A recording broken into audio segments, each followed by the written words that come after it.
നമ്മുടെ ജനന തീയതിയെക്കുറിച്ചാണ് ഇപ്പം ഇന്ന് പറയാൻ പോകുന്നത്. നമ്മൾ ബർത്ത്ഡേ ഒക്കെ ആഘോഷിക്കാറുണ്ടെങ്കിലും ജനന തീയതിയുടെ പ്രത്യേകത എന്താണെന്ന് ആരും നോക്കാറില്ല. നമ്മൾ ജനിച്ച ദിവസം നോക്കിക്കഴിഞ്ഞാൽ ആ ദിവസവും നമ്മുടെ ജീവിതവും തമ്മിൽ ബന്ധമുണ്ട് എന്നാണ് ചൈനീസ് ആസ്ട്രോളജിയിൽ പറയുന്നത്. അതാണ് ഇപ്പം ഇന്ന് നമ്മൾ നോക്കാൻ പോകുന്നത്. ചൈനീസ് ആസ്ട്രോളജി വെച്ച് നോക്കുമ്പോൾ നമ്മൾ ജനിച്ച ദിവസത്തിൻ്റെ കണക്ക് കൂട്ടിക്കഴിഞ്ഞാൽ ആ ദിവസം നോക്കിയാൽ അറിയാം നമ്മൾ ആരാകുമെന്നും എന്താകുമെന്നും എന്നുള്ളത്. പക്ഷേ അതിൽ തന്നെ പറയുന്നുണ്ട് നമ്മൾ എന്ത് മേഖലയിൽ പ്രവർത്തിക്കണം എന്നുള്ളതാണ് അതിൽ പറയുന്നത്. എന്ത് മേഖലയിൽ പ്രവർത്തിച്ചാലാണ് കൂടുതൽ നമുക്ക് വിജയസാധ്യത എന്നുള്ളതാണ് അതിൽ കൂടുതലായിട്ടും പറയുന്നത്. അതല്ലാതെ നമ്മൾ എന്താകുമെന്ന് അതിൽ പറഞ്ഞിട്ടുണ്ട്. അപ്പോൾ അതുകൊണ്ട് ഇനി നമ്മളൊന്നും ചെയ്യണ്ട, അപ്പം ഇനി നമ്മൾ ആ പറഞ്ഞ പോലെ ആയിത്തീരും എന്ന് ചിന്തിച്ച് ഇരുന്നിട്ട് കാര്യമില്ല. അത് നമുക്ക് ഏത് മേഖലയിലാണ് കൂടുതൽ ശോഭിക്കാൻ പറ്റുക എന്നുള്ളതിനെ കുറിച്ചാണ് അതിൽ പറയുന്നത്. അപ്പോൾ അത് വെച്ചിട്ട് നമ്മൾ നോക്കിയിട്ട് ആ മേഖലയിൽ കൂടുതൽ നമ്മൾ ശ്രദ്ധിച്ചാൽ നമ്മൾ ഉയർന്ന നിലയിൽ നമ്മൾ എത്തിച്ചേരുകയും ചെയ്യും. നമ്മൾ സാമ്പത്തികമായും മറ്റുള്ള എല്ലാ കാര്യത്തിലും നമ്മൾ ഉയർച്ച നേടുകയും ചെയ്യും. അത് നമ്മുടെ നാട്ടിലെ ജ്യോതിഷം വെച്ച് നോക്കുമ്പോഴും അങ്ങനെ തന്നെയാണ് പറയുന്നത്. കാരണം അതല്ലാതെ നമ്മൾ എന്തായിത്തീരും എന്ന് കേട്ട് നമ്മൾ അതിൽ അങ്ങനെ ഇരുന്നത് കൊണ്ട് നമ്മൾ എവിടെയും എത്തിച്ചേരില്ല എന്നുള്ളത് ഉറപ്പാണ്. അപ്പോൾ അത് നമ്മൾ നോക്കുന്നത് ഇപ്പോൾ ഈ കാണുന്ന ഈ ഒരു കളങ്ങളിലെ അക്കങ്ങൾ വെച്ചാണ് നമ്മളത് നോക്കുന്നത്. അപ്പോൾ ഇതെങ്ങനെ നോക്കുക എന്നുള്ളത് ഞാൻ പറഞ്ഞുതരാം.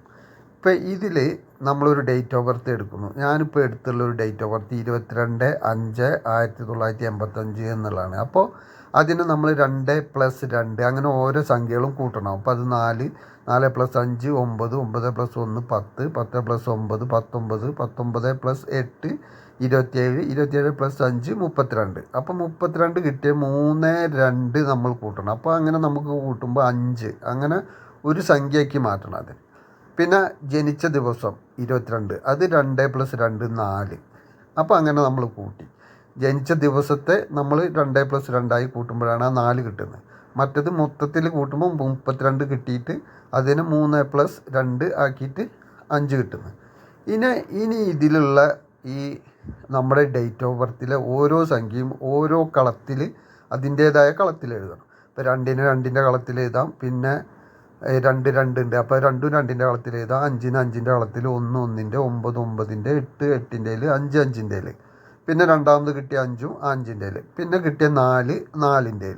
അങ്ങനെ ഓരോ കളത്തിൽ ഓരോ സംഖ്യ എത്രയാണോ ആ സംഖ്യ ഓരോ കളത്തിൽ എഴുതുക. എന്നിട്ട് നമുക്ക് നേരെയും താഴോട്ടും പിന്നെ ഇൻറ്റു പോലെയും കിട്ടുന്നത് ഏതാണോ ഫില്ലായി കിട്ടുന്നത് അതിലാണ് നമ്മൾ വിജയിക്കുന്നത്. അതെങ്ങനെ നോക്കാം. ഇപ്പം 492 നേരെ ഉള്ളതാണ് കിട്ടിയ വെച്ചാൽ അവർ മെൻ്റലി നല്ല പ്ലാനായിരിക്കും.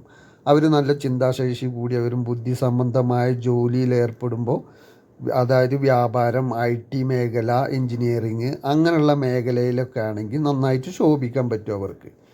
അതേപോലെ തന്നെ 3 5 7 അവർ സ്പിരിച്വൽ ലെവലിലാണ്. അവർക്ക് ആത്മീയതയുമായി ബന്ധമുണ്ടാവും. പിന്നെ എന്തെങ്കിലുമൊക്കെ വിഷമങ്ങളും സങ്കടങ്ങളും കേൾക്കുമ്പോൾ പെട്ടെന്ന് അവർക്ക് അതിൻ്റെ ഉൾക്കൊള്ളാൻ കഴിയും. സങ്കടമൊക്കെ അവർക്ക് നല്ല രീതിയിൽ വരും. പിന്നെ അതുപോലെ തന്നെ കമ്മ്യൂണിക്കേഷൻ അവർക്ക് നല്ല രീതിയിലുണ്ടാവും. അധ്യാപകൻ, വക്കീൽ, മോട്ടിവേഷൻ സ്പീക്കർ, സാഹിത്യം, റേഡിയോ ജോക്കി അങ്ങനെയുള്ള ഫീൽഡിൽ അവർക്ക് നന്നായി വിജയിക്കാൻ കഴിയും. അത് കഴിഞ്ഞാൽ 8 1 6 വരുന്നത്. അത് പ്രാക്ടിക്കൽ പ്ലാനാണ്. അവർ ആഴത്തിൽ എന്ത് കാര്യം പരിശോധിച്ചേ ചെയ്യൂ. ദീർഘവീക്ഷണം അവർക്ക് കൂടുതലായിരിക്കും. എല്ലാ മേഖലയിലും അവർ ശോഭിക്കും. ഇങ്ങനെ ദീർഘവീക്ഷണത്തോടു കൂടി ചിന്തിക്കുന്നതുകൊണ്ട് എല്ലാ മേഖലയിലും അവർ ശോഭിക്കും. ജീവിതത്തിൽ വിജയിക്കാൻ ഒരുപാട് സാധ്യതയുള്ള ഡേറ്റ് ഓഫ് ബർത്തുകാരാണ് അങ്ങനെ ഫില്ലായി വരുന്നത്. പിന്നെ 4 3 8 ആണ് പിന്നെ അടുത്തത്. അവർ തോട്ട് പ്ലാനാണ്. അവർ ബുദ്ധിശക്തി വളരെ കൂടുതലായിരിക്കും. കൗശലപരമായിട്ട് ചിന്തിക്കുന്നവരായിരിക്കും. ഉയർന്ന ചിന്തകൾ, ആസൂത്രണം കൂടുതൽ ചെയ്യാൻ കഴിയുന്നവർ. അവരധികം രാഷ്ട്രീയപരമായിട്ടൊക്കെ നല്ല രീതിയിൽ അവർക്ക് ശോഭിക്കാൻ കഴിയും. അത് കഴിഞ്ഞ് 9 5 1 ആണ്. അത് വിൽ പ്ലാനാണ്.